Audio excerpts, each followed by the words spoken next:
Hello everyone, how are you? The wind is roaring outside, it's literally just buzzing around. It's quite a thing. It reminded me of growing up I spent 5 years in Florida. When I was a teenager, I went to high school there. And, we had hurricanes on a regular basis between August and October. So this kind of reminds me of that. I love the superchargedness of the wind. Obviously, I hope everyone is safe and well, but the wind is quite a powerful energy of clearing, of transformation, of shifting, isn't it? It's that. I'm looking out the window as I'm talking, watching the birds being blown around a little bit, trying to keep their course, but being blown. But what's beautiful is that they then just glide with the wind and they allow it to take them. And I think that's a really beautiful thing for life. Sometimes the wind kicks up, but if we allow it to take us and we don't fight it, then that can be a beautiful journey of exploration and growth.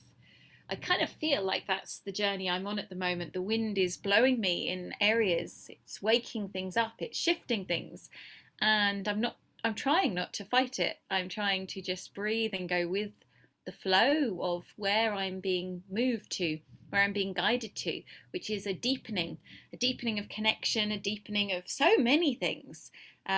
This afternoon, I've just been doing some painting, which has been quite exciting. I got some oil paints and some little canvases the other day. I saw them in a shop and I was like, I really want to get some. So I've just done about four little pictures, and they may look like 2-year-old drawings to some, but it's been really good. It's been really enjoyable expressing myself and just, playing. And I think that's something that we need to bring back, this playfulness. I lost it for many years. I've not been playful. And I'm quite a playful person. I think that, someone actually said the other day, a testimonial about me doing talks, that I have a childlike enthusiasm. And I've always had quite a kind of playfulness to me in some ways. In some ways, I've also been much more grown up and older than my years. So it's this kind of a duality of nature that we see in so many things, and I find that represented in me. But I became too serious. I've been a bit like, stuck in the seriousness of health and well-being and all of that stuff, and lost that joy and fun and childlikeness that is a huge part of me. So I found that drawing and painting is bringing that out in me more. And last week we went dancing as well. I went salsa dancing with some friends, and that was amazing to connect into that fun energy of dancing. I used to dance when I was a child. I did tap and jazz, and then in drama school did dancing as well. And it's something I love. I'm not a natural dancer per se. I'm not, uh, I love dancing though. I don't necessarily like following um, other people's things, although the salsa was good fun. But it's that freedom of movement. And I think for me, just hearing music makes me want to move. It gets that like, especially a drum. If I hear a drum, that really excites and awakens something in me, that passion, that wah, um, which is always a nice thing to have awoken in you. And I think that's what we're missing, is the drumbeat of life. That drumbeat of nature, the drumbeat that's all around us, the drumbeat that is the heartbeat of the earth.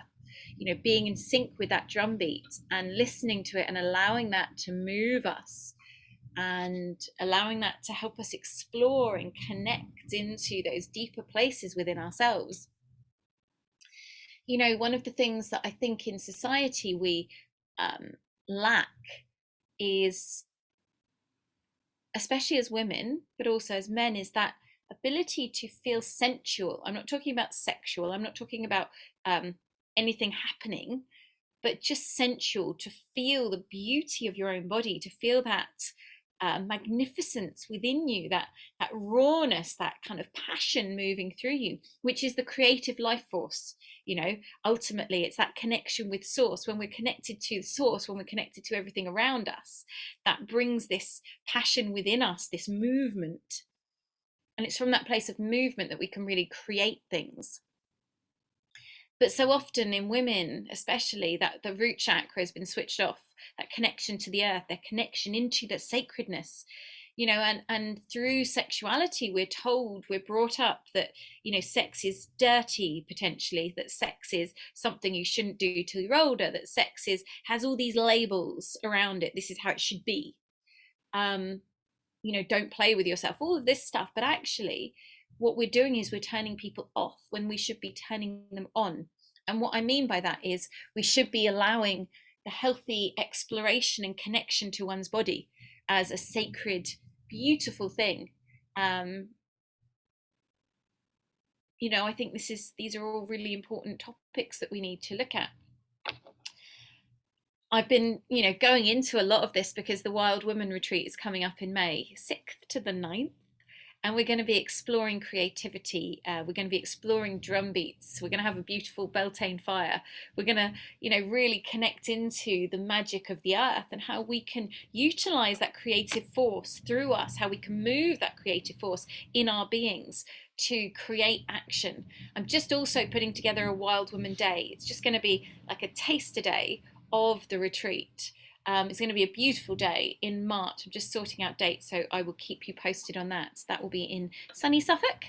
Hopefully not windy Suffolk then, but we'll be having a bit of an exploration into drumming and into nutrition and all that jazz for awakening this wild woman. And this is something that I'm really passionate about at the moment. It's been really coming into my focus for a while now, so much so it's really such a huge shifting that is occurring. I used to run women's circles for years. I would hold the space of that, and then we went traveling and I stopped. But I think that one of the reasons I like doing the wild woman work is because we have to connect together. Men need to connect into their tribe, women need to connect into their tribe, and then we need to come together from that united front. In that sacred union, that's kind of how we need to operate. But this is not how society is run at the moment. So lots of interesting things coming up, brewing and bubbling, and I think a lot of people are feeling this now. This brewing of new energy, of new creation, of new life, new paradigms, the breaking away of the old, and this rising up.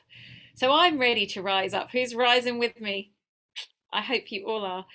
So let's rise together in joy, in ecstasy, in laughter, in fun, in creativity, in dancing, in music, in all this good stuff. Anyway, enough from me. Lots of love, and stay safe in this high wind. But do take time just to breathe in the energy, that vibrancy of change, of shaking things up, because that's good. It's good for things to be shaken up, because then you can get rid of what doesn't serve you anymore, and you can step into the path of what really is serving you and what is love.